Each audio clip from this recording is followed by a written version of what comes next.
Hey guys, Vijaya Timothy here and welcome back to Everlasting Summer. So on the last episode we found out that Shuik has gone crazy but he got an amnesia or maybe, I don't know whether he's lying or not. So let's find out what happens afterwards. Moments of the truth happening to me are becoming more and more rare. If my only wish during first day was getting out of here, then now my main concerns are where to find food, how to avoid lineup in the morning, and what to say to Organim Trifna if Alisa complains about me. And those things are truly important to me. And day after day, daily fuss like this overshadows the thoughts in my head about how world around me. Together with this camp and these girls are completely abnormal. But I can't do anything about myself. Because I just forget. In the same way we bred without thinking about it, I'm joining in the everyday life of the local inhabitants more and more without realizing it. I'm steadily becoming an average pioneer. No, this is wrong. I shouted loud and slapped my face a few times. All of a sudden the bell sound, calling the pioneers for the lunch, came from the loudspeakers. Finally, I can skipping along to the canteen, leaving my inspiring thoughts back at the square where they could sound interesting to Genda alone, and only if he was alive. The day has just started and I've gone through so many things already. But I did it and now have legitimate grounds to fill myself up. Today I wasn't the last one so I could choose a free table. Nice. Lunch included pea soup and mashed potatoes with fish. It doesn't sound so delicious. It was a major disappointment to me as I don't eat fish in any form and hence will get fewer calories than usually. Since Luffy and Lena came to my table. Can we? She smiled nicely. Eh? Yes, sure, why the heck not? I stood up and pulled out a chair for her. Please. I was in an excellent mood at that moment. Enjoy your meal. Saying that, Lena began staring at me and continued for some time, but then, after realizing how odd she looked, switched to her plate. You too. Do you have any plans for today, Samyon? Oh, are you asking for a date? Nope. I gave her an honest answer as indeed I had no plans. Except for searching for answers, but that was more like a global goal. Do you want to take a boat ride to the island with us? The island? Well, I think I've seen it from the pier. For what? Organim Trifna asked us to gather some strawberries. There are a lot of strawberries there and they're so delicious. Sounds like a plan. I could imagine the taste without even eating it, just by looking at Slavia's face. Strawberries. And what are those for? I don't know, but it's indeed a great idea. Well, indeed it is. Moreover, I haven't been to the island yet. Yeah, sure. Within minutes, we were already standing at the pier. Well, here's the boat. Hang on, I'll go and fetch the paddles now. I was left face to face with Lena. Do you like strawberries? Well, not really. But they're tasty. Lena smiled. I see. I didn't know what to say next, how to continue the conversation. Boy, this guy is awkward. If Slavia didn't come back, we could probably sit there till the evening without saying a word. Here you go. She handed me a pair of hefty paddles. Yeah, thanks. We got into the boat, I untied it, pushed off the shore and tried to start paddling. And where exactly are we heading to? Right there. She pointed her finger at the island. The island is named the closest one. Okay. I wonder what captain gave it such an original name. Well, the island is indeed close to the shore. Aye aye, captain. If only I'd known what was waiting for me ahead. I wasn't an experienced oarsman. I rowed a boat just once or twice in my entire life. It was less than half a mile to the island, but we were making our way in zigzags thanks to my skills. By approximately the middle of the trip, my arms hurt so badly that I dropped the paddles to get some rest. Well, aren't there any strawberries anywhere else? I mean in more accessible places, but the tastiest ones grow there. Slavia gave me a puzzled look. Is it hard for you to row alone? Lena, unlike Slavia, understood everything straight away. Oh, it's nothing, haha. Anyway, I couldn't let a fragile girl help me. The rest of the way I spent concentrating on staying alive while getting to the island. Slavia and Lena discussed something but I wasn't listening. That was too much for me. At last we arrived. Completely exhausted, I got out on the shore and looked at the boathouse. It seemed so far away that I felt like a first person on the moon watching the earth rise. Here you go. Sophia handed me a basket. It was a small island, barely 100 meters long, and it looked more like a birch grove with even rows of trees covering its entire surface. A calm green sea spread beneath our feet with wind causing lonely waves on its surface from time to time. This island looked like a lost paradise. It's no wonder that the most delicious strawberries grow just here. We've got to split up that way we'll do the job faster. Yeah, sure. But there are only 2 baskets. Oh, so one of us will go on a date, said Lena humbly. Oh, you're right, my bad. So how are you going to split up then? Slavia, of course. I didn't want to walk here alone and hope that Slavia would join me, but I couldn't bring myself to ask.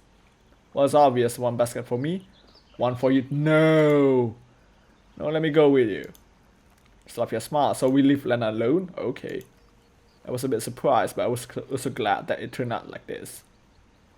Lena seemed to take no offense at all. The reaping has commenced. The strawberries were delicious here indeed. I could probably eat them all if I didn't stop myself in time. Despite being much grown, the berries were close to the garden ones in size and had a rich red color, so it was clear that our visit here wasn't in vain. Slavia was walking right beside me as we had only 1 basket. I felt like a mushroom picker, looking under every shrub and searching through the grass carefully. Pay attention. An entire bunch of strawberries had been left behind. Yeah. I'm sorry. It's fine. You must enjoy being here, don't you? You like nature after all. Of course I do. Slavia smiled. It reminds me of my home. We have similar beautiful birches there. She gazed dreamily somewhere into the distance. Look, I've always wanted to ask, what do you like in general?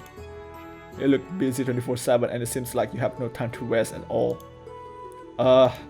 She started to think. I don't know really. Doing a variety of activities is enjoyable for me. Well, that's understandable, but still. I like knitting and sewing. Boy, that's boring, what? Things like that. Slavia took a handkerchief out of her pocket. There were red, yellow and green flowers embroidered on it. They were tangled with each other in a complicated way, creating sophisticated geometric forms. Such a typical Russian handmade handkerchief. Glimpsing it, I instantly imagined Slavia dressed in an ancient sarafan, sitting on a bench beside a ramshackle house, with a crowd of playing children running around. It's quite cute. Thanks. Let me give it to you as a gift. Such a proposal embarrassed me. You shouldn't. No, take it. I looked at the handkerchief once again and put it into my pocket. Thank you. There were so many strawberries here that after a mere half an hour we had the basket filled up to the brim. Seems we've done. Yes, we've got a lot, so it should surely be enough. When we got back to the boat, Lena wasn't there yet. She needed more time to fill the basket by herself. Yeah, logically. Yeah, I guess so. I looked at the river. Some sparkles happily dancing across the water surface were the only thing that distinguished it from a mirror. That's how calm the river seemed. What are you thinking about? Nothing really. And you? Me? What will happen once vacation's over? We'll have to leave this camp and go back to our homes. Will I ever see anyone I met here again? Oh, that's a new sprite. Looks cute though. Will I ever see you again? Oh. She looked at me with her eyes so full of sorrow that I couldn't think of what to say. And I came out of nowhere, breaking the silence. Oh, you're done already. Here. She showed us a basket full of strawberries. Great. Now we can go back. And I still had Slavia's face and those words of hers on my mind. Sadness and sorrow weren't the kind of emotions typical of her. Could she be hiding them all the time under the mask of cheerfulness? I had no answer to this question and I knew I couldn't find one either way. Maybe later. The way back took less time as I tried to concentrate on rowing and ignoring everything else. My only wish was to get back alive, as the first trip had gone without consequences and now my hands started to hurt after only a few sweeps of the oars. Having tied up the boat, I fell to the ground and with no energy left. Slavia and Lena leaned over me. You could have said something if it was so hard for you. Yes. Never mind, it's fine. I'm a man. I'll just lie here for a bit and everything will be alright.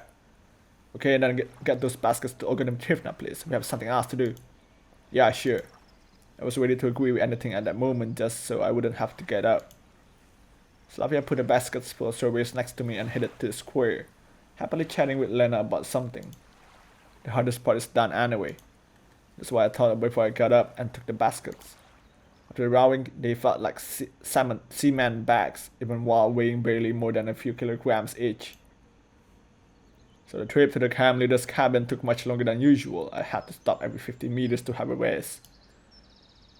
Once I finally made it, I put the baskets on the ground and sat on the deck chair with difficulty. Olga Dmitrievna, I've got presents for you. There was no answer. I barely managed to get up and enter the cabin. There was nobody there. If you don't need them, it's up to you. I lay down on the deck chair and fell asleep. Oh, I had a weird dream about the strawberry vase. What? This is weird. I was rowing a boat with my last ounces of strength, trying to escape huge berries that were chasing me. My hands were failing me, and I could barely see anything because of the sweat covering my face. Blood was hammering in my temples, but the strawberries were getting closer. They were baring their teeth at me. But wait, strawberries with teeth? That's a really weird dream, yo. Samuel. I woke up. Olga Dmitrievna was standing beside me, shaking my shoulder. I see you got a witch harvest, didn't you? Thanks to the girl's help, I guess. Okay, but that's not all. Seriously, I was just anticipating the lovely race I was about to have. Do you even know what these strawberries are for? Not a clue. What an honest confession. We'll make a cake out of them. Ah, strawberry shortcake, huh? I see. Well, that makes sense. To honor that miraculous rescue of Shurik. And it's all thanks to you. It was clear that getting the strawberries wasn't the last thing left to do. And why, please tell me, if I am such a hero, why do I have to organize a celebration in my name all by myself? Yeah, that's really weird. Why do I gather the fruits for my own cake? Well, I guess. So, I have an important task for you. Another one? We're missing yeast, flour, and sugar. And I need it all in the canteen before dinner. And those who will make the cake can't deal with it on their own somehow? I asked pitifully. Of course they can't. All of them are busy. And you are the only one in the whole camp who does nothing. Oh yeah? And tell me, what are you so busy at? Well, her words were partly true. No, it doesn't. What? That doesn't make it any easier for me now. Moreover, those words felt like a bullet to my head. So write it down. We got yeast in the infirmary, flour in the library, and sugar in the clubhouse. Wait there. I have no time, I'm in a hurry. In a hurry to go where? To sleep? Good luck. She smiled slightly and left. Of course, there are a lot of strange things in this camp, but yeast in the infirmary, okay, I can deal with that, but flour in the library? And sugar in the clubhouse, right? No, it's way beyond my comprehension. I spat on the floor. I don't want to, and I will not believe this. Just tell me you're pulling my leg. I will not be surprised if a crowd of fat green trolls will appear here right now beside me, with every one of them feeling obligated to laugh at me. So maybe to hell with this cake. I'll weigh my options for some time. Now if such a major plan of Olga Dmitrievna's fall through, I'd be in for a world of hurt. And it will complicate both my life in the camp and my search for answers, which I've stopped for quite a while. It seems I have no choice. Fine then. I feel like I've visited the infirmary too often recently. But what can I do? That's how things pan out. I sigh and knock on the door. Come in?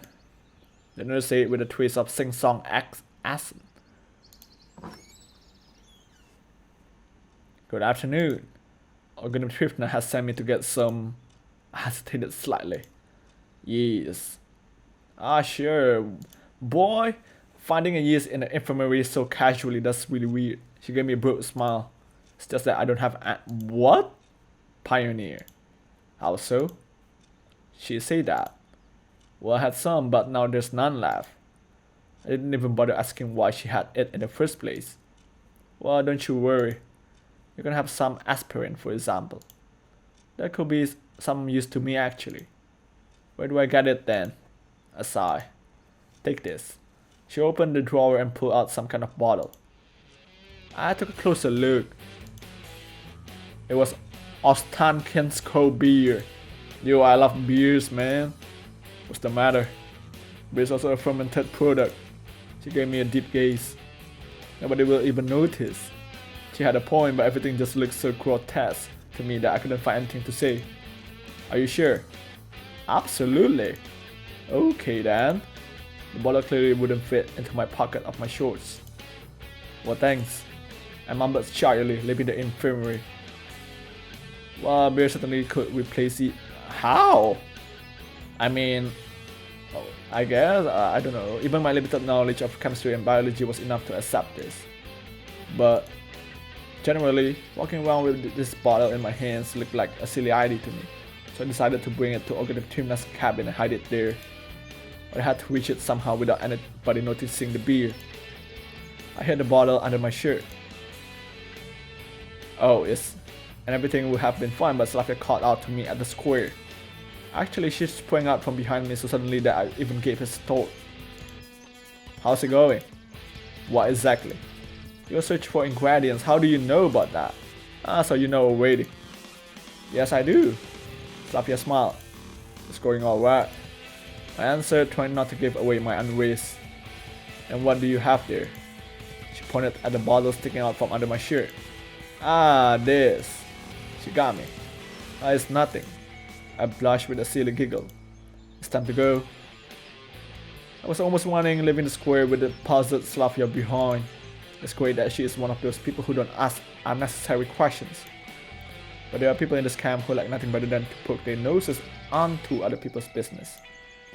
Passing the pioneers' cabins, I stumbled upon Olyat Dang, the last person I want to meet.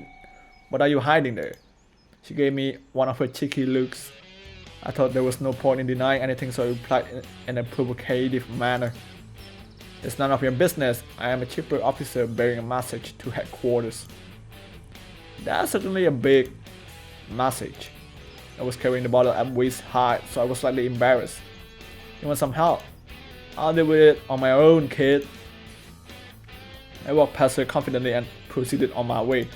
To my surprise, she didn't say anything or try to pursue me. Yo, that's weird. There was nobody at Organic Trimna's cabin, so I successfully managed to stuff the bottle under my bed. Once I got outside, I sighed with relief. Really, I couldn't believe that I would ever worry that much about a single bottle of beer. Like I was back in high school. It's a good thing it's safe now. Even if somebody finds it, I'll claim that it's not mine. I could always think up a suitable excuse from my enormous experience. Alright, the next is library. If every other place on the cake ingredients list made at least some sense to me, then flour from the library made none.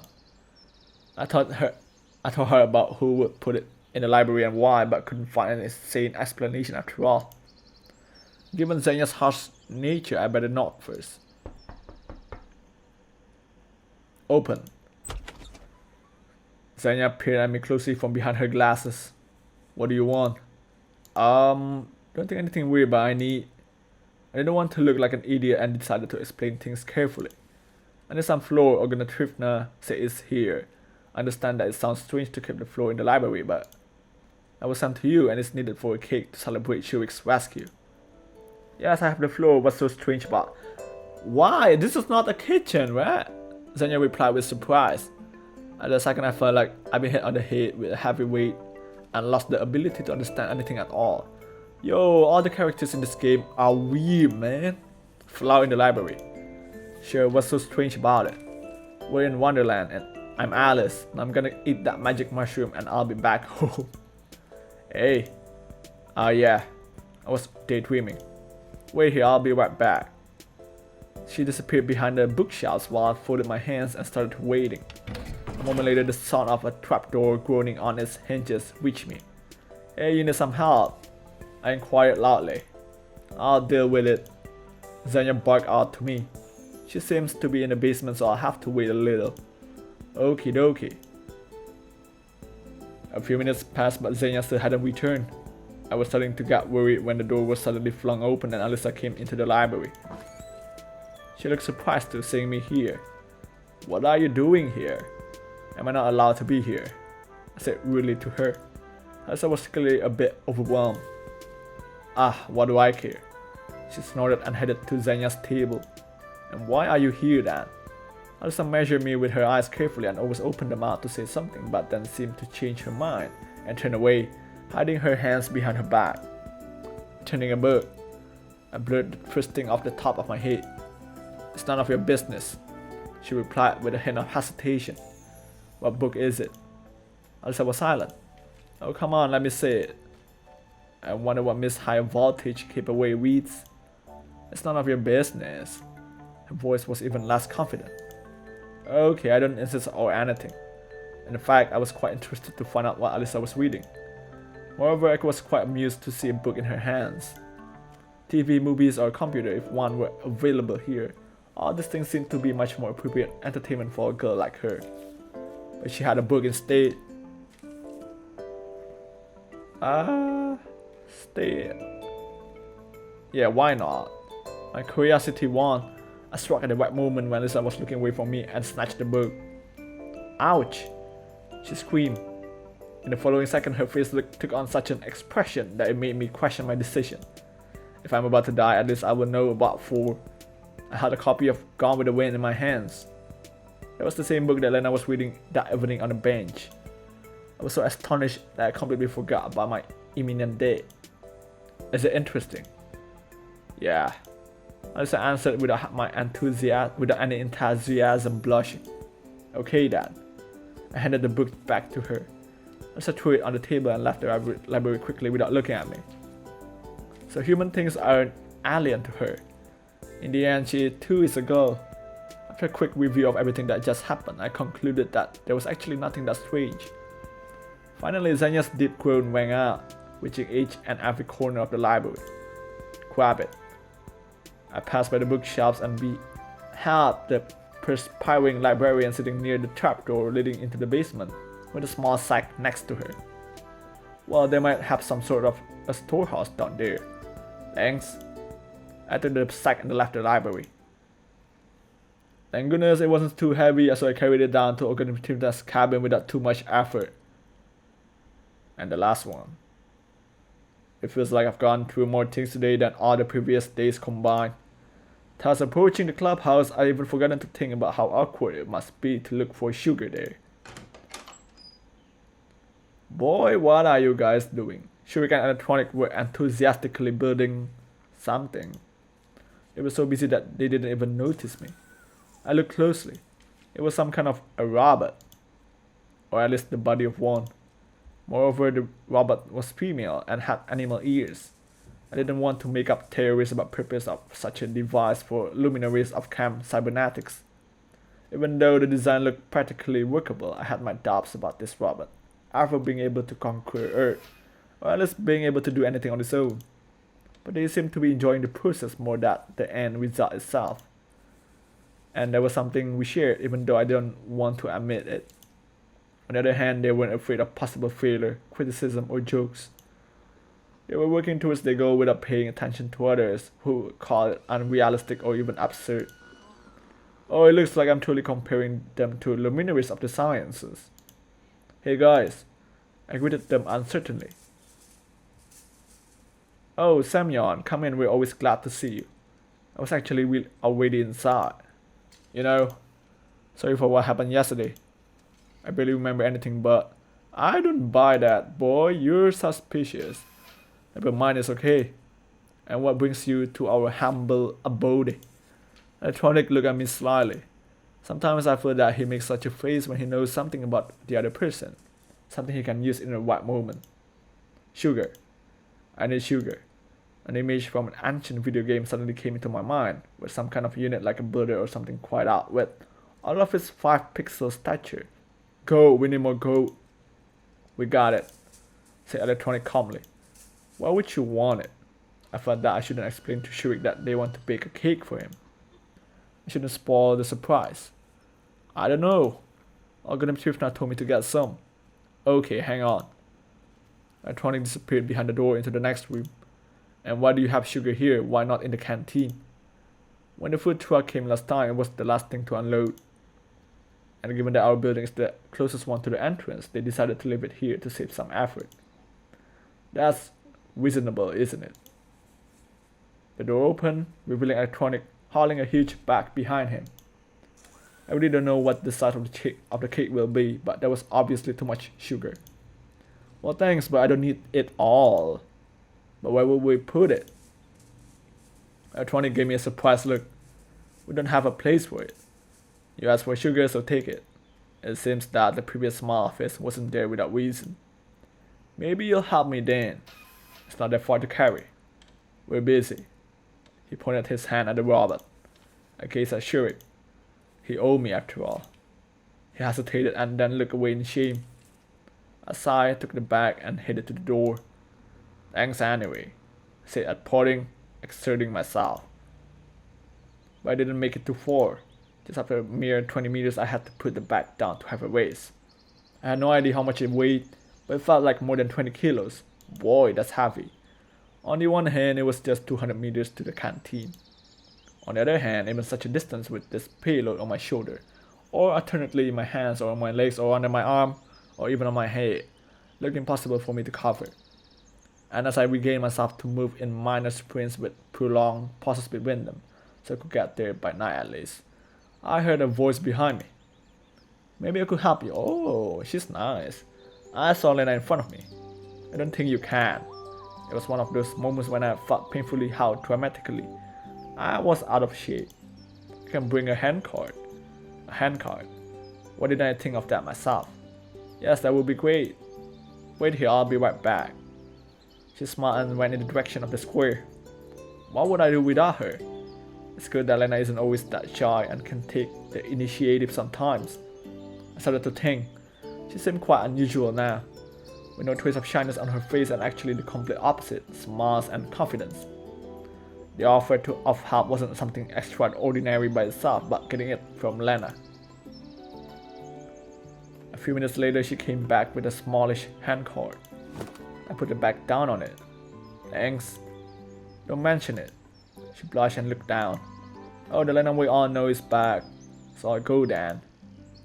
Yeah, see you. And thank you again. I shouted after her. Sometimes I felt like there are two different people living inside of Lena. But the second one, confident, happy, and sometimes even bold, only appears when she talks to me. Oh, she likes you. Or am I making things up again? I thought that it would be better if I got all the ingredients at once, so I headed to Olga Dmitrievna's cabin with the handcart. Finally, it seems that everything had been collected. I took the handcart with sugar outside and put the sack with the flour in it, followed by the 2 baskets of strawberries that somehow fitted in between, and the beer was hidden under my shirt just in case. The day was coming to its end, so I had to hurry, as cake itself will need some time to bake. Of course, I rather enjoyed lying down, closing my eyes, and getting a decent sleep, but I just couldn't let Olga Dmitrievna down. Indeed, after all the trouble I'd gone to, I've even felt personally responsible for the success of this event. Coming to the square, I stopped for a moment to catch my breath. It wasn't that the cart that was heavy, it went smoothly without any noticeable effort required. It was just that any physical exertion caused pain to me now. Both the physical and mental one. I sat down on the bench and closed my eyes for a moment. What's that? I didn't really give a damn who it was, probably just a fellow pioneer girl taking an interest in an unfamiliar companion in distress. What are you talking about? I asked her tiredly. She didn't reply. Those are the ingredients for a cake. Do you like cakes? I don't know. What, you've never tried cake? I don't know. Obviously the girl didn't get what I was talking about, but it didn't surprise me at that moment. I really wasn't interested in the conversation, so I was so tired that I had zero intention of classifying external distraction and tagging them as either common or uncommon. I see. Come down the canteen later and have a bite. Really? Really? And what are they made of? What? I asked indifferently. These cakes. Well, some flour, some sugar, various fillings. Oh, that's a strange question. Doesn't she know what cakes are made of? And you have it all here. Yeah, sort of. And sugar. And sugar. Could you lend me a little? What for? I thought it was over the top. A sudden gust of wind made me grab the cord instinctively and open my eyes. However, nobody was. What? Boy, that's weird. Is that the girl on my dream? Am I daydreaming? I noticed though that the sugar sack was untied and a small heap of it had poured out. Could it be that she was scared by the wind and went away? Yeah, what? Having fixed the sack, I got up from the bench and continued on my challenging strawberry way. There wasn't a single person near the canteen. No wonder dinner was still an hour away. We brought the handcart to the rear exit and handed the foodstuffs to the camp cook. She must have already been told what to do with them as she gave me such an unpleasant look. I'm not sure how long it takes to bake a cake, but it seems she had to hurry. I just wanted to relax for the remaining time up until dinner. In short, I was so tired that I just sat on the steps and waited. My eyes closed to themselves. I got so tired throughout the day that I didn't even notice how someone came up to me after they patted me on the shoulder. Oh, it's you. Hi. Nico was standing before me. Yeah. I didn't need a mirror to imagine the expression of skepticism and annoyance on my face. Oh, excuse me, I must have interrupted you. No problem, I was just sitting there. Ah, alright then. Nico beamed with a smile. I was just coming to dinner. I thought that it's time already, and then it appeared to me that it's too early. But I decided to check just in case. Maybe it's not me who's mistaken, but the clock is. Well, not the clock. Clocks can't be mistaken, it's just that I misread it. He seemed to be ultimately confused now and fell silent. Still about half an hour before dinner.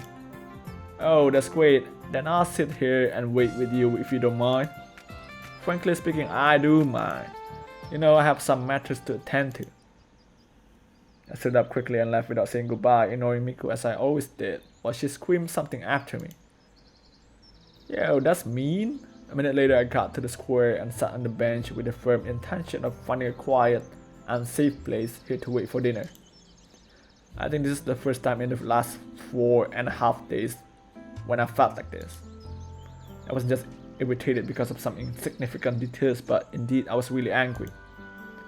I've completely stopped caring about where I am and why am I here. I don't care about how to get out either. What's driving me mad is that I always have to carry out some stupid task given by our camp leader, and it's always me who gets into stupid situations and sometimes even ends up looking like a clown. If all of this is some alien trick or a plot of the universal mind, they better consult with their psychiatrist. I gritted my teeth and clenched my fists. The most annoying thing is that everything that happens seems to happen by itself somehow. I'd be happier not having to carry around bags of sugar that weighed a ton, but I had no choice at all. I mean, any other option would lead to much worse consequences than a muscle strain or hurt pride. Who are you angry with? Oyan was standing in front of me and smiled slyly. Nobody really. I answered absently, but my fist gave me away, just like that. Okay, it's up to you. You better tell me, why did you run around the camp the whole day with some kind of bags? I had to, he replied reluctantly. I guess it was food. Maybe it was. Oyan was about to say something, but at the moment the bell rang, calling the pioneers for dinner. I signed relief and quickly headed to the canteen, leaving Olyana behind. Simon, thank you very much. For what? For what, huh? The camp leader gave me a friendly smile. For the cake, of course. Ah, sure. It was at that exact moment that I understood the true meaning of the saying, keep your thanks to feed your cat. You didn't tell anybody. This ought to be a surprise. Yeah. That's my boy? I'm not your dog, and now off you go to dinner. Olga Dmitrievna waved her hand, pointing at the canteen. I stepped through the doorway slowly and started to look for a free place. It turned out there were plenty today, so I got the chance to eat all alone. There was fish with mashed potatoes for dinner. What misfortune once again, I'll be left half hungry. I didn't even have fish for lunch. Is it a fish only day today? Having pushed my plate with the fried sea dweller away, I lay my head on my hands and closed my eyes. But soon somebody came up to the table. Hey, are you alright? I'm fine, I replied without changing my position. Just tired? Yeah, a little. That's bad. Slavia said it seriously. Of course. You remember that we are going for the hike after the dinner, don't you? Wait, what? Have you prepared everything? What? Where? I opened my eyes and lifted my head up instantly. And I was standing by Slavia. The hike. She was surprised. Didn't you know? No, I was misinformed here. I put my head down on the table and covered it with my hands. If only I could sink into the ground right away. The girls remained silent. I was left alone with my thoughts for some time, and that was fine by me. Maybe I could have sat that way until the end of dinner time, but the strong voice of Olga Trifna was heard from the opposite end of the canteen. Guys, to celebrate with miraculous rescue of our friend and comrade Shurik, we baked this cake for you all. I lifted my head idly and looked towards the camp leader, but couldn't see anything beyond the pioneers' backs. A second, just a second, and nothing about me. Nothing about me rescuing Shurik or gathering the ingredients for the cake. As if that's how it ought to be. So no credits for me? Boy, Olga, you're annoying. Well, it would be wrong to expect anything else from our camp leader. Let's go, or we won't get our share. Safia smiled. Let's go. And I agreed. Yeah, sure. I got up reluctantly and tagged along behind the girls. As we approached the crowd of pioneers, Olga Dmitrievna was just putting the cake in the center of the table. And now, the camp leader wasn't able to finish as Olyana rushed out from the pioneer crowd and dived into the cake. She managed to nibble it a few times before she was pulled away. She was kicking and screaming. I stared blankly from the outside of all this drama, Alyssa smiling and picking up some cream with her finger, all the furious pioneers around. I felt completely out of place here. I thought that if I closed my eyes now and opened them again, here I am, back to the safety of my apartment in front of a computer. I blinked but nothing changed, only the noise and the confusion became sharper. Olyana, that's the limit. When in fact behaving like this is a bit over the top even for her. Shurik broke into the conversation, or is it court-martial? Please, Olga Dmitrievna, since the cake is celebrating my return, it's no big deal. He hesitated. It doesn't matter. The camp leader turned to Olyana. And you. Today I'm going to punish you to the fullest extent, so you'll behave next time. Whatever. She snorted and turned back. You won't be going on the hike with us tonight. As if I wanted to. I was more than willing to switch place with Olyana and skip the hike instead of her, but who knew? If I had half guessed beforehand, I'd have been the first one to go berserk and smash the damn cake. After a couple of minutes of confusion, the pioneers started to disperse. You have to get ready too. There'll be a lineup at the square in half an hour. I looked straight into the eyes of the camp leader, trying to express my attitude non-verbally, but it seems that I failed. Don't be late. Olyana was sitting at the table when I approached her on the way to the exit. So why did she do it? She looked very upset, but she had a right to be so. And I wanted to. Olyana replied abruptly. So you're happy now? Of course I am. And you, good luck with the hiking. Is that supposed to be an insult? She smiled mischievously, sprang up and rushed out of the canteen. Well, a little bit of luck wouldn't hurt. Walk and you shall reach. It was exactly this proverb that kept whirling in my head all the way down to the camp leader's cabin. Somehow I just couldn't manage to argue, to pretend that I'm sick, or to just skip it without a reason. The events of this day taught me submissiveness, although sometimes whatever was happening made no sense to me. More like everything. As I walked in, I had a thought. Well, in fact, how should I get ready? Clothes? I only have an overcoat and a pair of jeans. Anyway, I forgot to ask whether it's going to be an overnight hike or not. I couldn't think of anything better, so I grabbed the sweater that I had on me when I arrived in the camp. The night might be fairly chilly, and shuffled slowly off to the square. Other camp was already there, although it was about 10 minutes before the time Olga Dmitrievna had designated. I settled down near the edge and waited patiently. Night was falling. Viewed from the outside, what a fairly comical picture we would make. A crowd of pioneers line up out of a sheer habit, like they were awaiting a silent command from the brown Skandha. And all this happening in the scarlet rays of the sunset. And there he is, waving his hand and screaming attack as roving soldiers with red neckerchiefs charge into the battle against some ghostly enemy. But all Gadamithrifna showed up and started to talk instead of Genda. It seems everybody is here. Great. I was so tired today that I couldn't even think about anything, so I ended up just listening to the camp leader. And today we'll go hiking. It is essential for every pioneer to be able to come and rescue his comrade, to offer a helping hand in the hour of need, saving them from a hopeless situation. We have to learn to do all these things together. A whisper that went through the pioneer crowd suggested that most probably this truly epic expedition would end in a clearing in the forest, several hundred feet away from the square. Somehow I thought so too. We'll walk in pairs. So if you haven't chosen a partner for yourself yet, now's the right time to do so. Pioneers quickly caught onto the idea and started to match in pairs.